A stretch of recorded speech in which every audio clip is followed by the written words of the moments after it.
আসসালামু আলাইকুম। আজ তৈরি করে দেখাবো নান রুটি। সামনে কুরবানির ঈদ, গরুর গোশত, নেহারি, পায়ার সাথে খাওয়া যাবে ঝটপট বানিয়ে এই রুটি। আর গ্যাসের চুলায় তৈরি করবেন যে কেউ। তো আজকের রেসিপিটি আশা করি খুব বেশি ভালো লাগবে। খুবই অল্প সময়ে 10 মিনিটের মধ্যে কিভাবে গ্যাসের চুলায় নান রুটি তৈরি করা যায়। চলুন দেখে নেই মূল রেসিপি। ডো তৈরি করার জন্য নিয়ে নিলাম কুসুম গরম পানি 1.5 কাপ পরিমাণ, চিনি দিয়ে দিলাম 1 টেবিল চামচ পরিমাণ, ইস্ট দিচ্ছি 2 চা চামচ পরিমাণ। এখানে আমি প্রায় 3 থেকে 4 কাপ পরিমাণ আটা নেব, সেই আটার জন্য 2 চা চামচ পরিমাণ ইস্টই হবে। দিয়ে দিলাম স্বাদ অনুযায়ী লবণ। এবার সবগুলো উপকরণ একটু কাঠির সাহায্যে নাড়িয়ে চাড়িয়ে নেব। সঙ্গে সঙ্গে এর মধ্যে আটা দিয়ে দিব। দিয়ে দিচ্ছি এখানে 2 কাপ পরিমাণ আটা।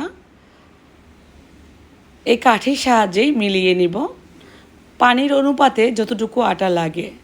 পরের 2 কাপ আমি অল্প অল্প করে দিব, যদি লাগে সেক্ষেত্রে দিলেই হবে। ডো তৈরি করার জন্য অত বেশি মথামথি করার দরকার হবে না, জাস্ট কাঠির সাহায্যে এভাবে মিলিয়ে নিলেই হবে। বাকি যেটুকু আটা ছিল সেটুকুও দিয়ে দিলাম। এবার হাত দিয়ে একটু মথে নেব। গ্যাসের চুলায় এই নান রুটি বানানো খুবই সহজ, যে কেউ বানিয়ে নিতে পারবেন। আর ঈদের পর থেকে কিন্তু কুরবানির গরুর গোশতের তরকারির সাথে এই রুটি খুব ভালো যায়। সবাই আমরা বানাতে চাই, তো চেষ্টা করলাম আজকে সহজ করে বানিয়ে দেখানোর জন্য। ডো মথা হয়ে গেলে এর মধ্যে একটু তেল দিয়ে ভালোভাবে মিশিয়ে একটা গোলাকার রাউন্ড করে রেখে দিব 10 মিনিটের জন্য। বেশি সময় রাখার দরকার নেই, অল্প সময় রাখলেই হবে এই নান রুটিটা। ঢাকনা দিয়ে ঢেকে রাখলাম। ঠিক 10 মিনিট পর এবার এই ডো থেকে রুটি বেলে নেব। প্রথমে আমি লেচিগুলো কেটে নিচ্ছি। ডোটা খুবই সফট হয়ে গেছে। আটা দিয়ে তৈরি করে আমরা কিন্তু খুব সুন্দর নান রুটি বানাতে পারি। আনুমানিক 3 কাপ পরিমাণ আটা দিয়ে অনেকগুলো রুটি হয়ে যাবে। আমি এখান থেকে লিচি কেটে নিচ্ছি, একটু বড় বড় সাইজ করে নিলাম। একটা রুটি বেলে দেখাচ্ছি। এই রুটিটা একটু মোটা হবে, যেহেতু নান রুটি হবে। সামান্য একটু শুকনো আটা দিয়ে রুটিটা বেলে নেব। বেশিক্ষণ রেখে দিলে অনেক বেশি ফুলে যাবে।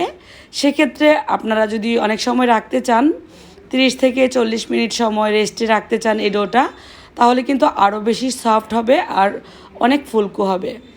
1/2 ইঞ্চি পুরুত্ব রেখে এই নান রুটিগুলো আমি ছেঁকে নেব। চলে যাব কিচেনে। প্রথম রুটিটা ছেঁকে দেখাচ্ছি। চুলার হিটটা কম থাকবে, হাত দিয়ে উল্টানো যাবে, ঠিক এমন হিটেই এই রুটিটা ছেঁকতে হবে। রুটির উপরের অংশটা দেখলেই কিন্তু বোঝা যাবে নান রুটি যেভাবে তৈরি করা হয় সেটা হোটেলে অন্য পদ্ধতিতে। আমরা গ্যাসের চুলায় কিন্তু হোটেলের মতনই নান রুটিটা তৈরি করে ফেলতে পারি। অনেক বেশি ফুলকো না হলেও নান রুটির টেস্ট পাওয়া যাবে, আর হাতের তৈরি জিনিসটা অনেক বেশি মজাই হবে। যেমনটা নরম হবে তেমনটাই কিন্তু নান রুটির স্বাদটা আমরা পাবো। তো হয়ে গেল একটা রুটি ছেঁকা, সুন্দর কালার চলে আসছে। এবার আমি নামিয়ে নেব।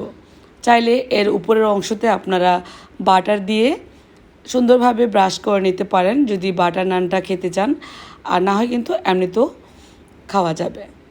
একটার পর একটা রুটি একইভাবে ছেঁকে নেব। কেমন লাগলো আজকের রেসিপি অবশ্যই কমেন্ট করে লিখে জানাবেন, আর ভালো লাগলে বেশি বেশি করে শেয়ার করে দেবেন। সবাইকে আগাম ঈদ মোবারক জানিয়ে আজকের মতো বিদায়। সবাই ভালো থাকবেন, সুস্থ থাকবেন। আজ তাহলে বিদায়। আল্লাহ হাফেজ।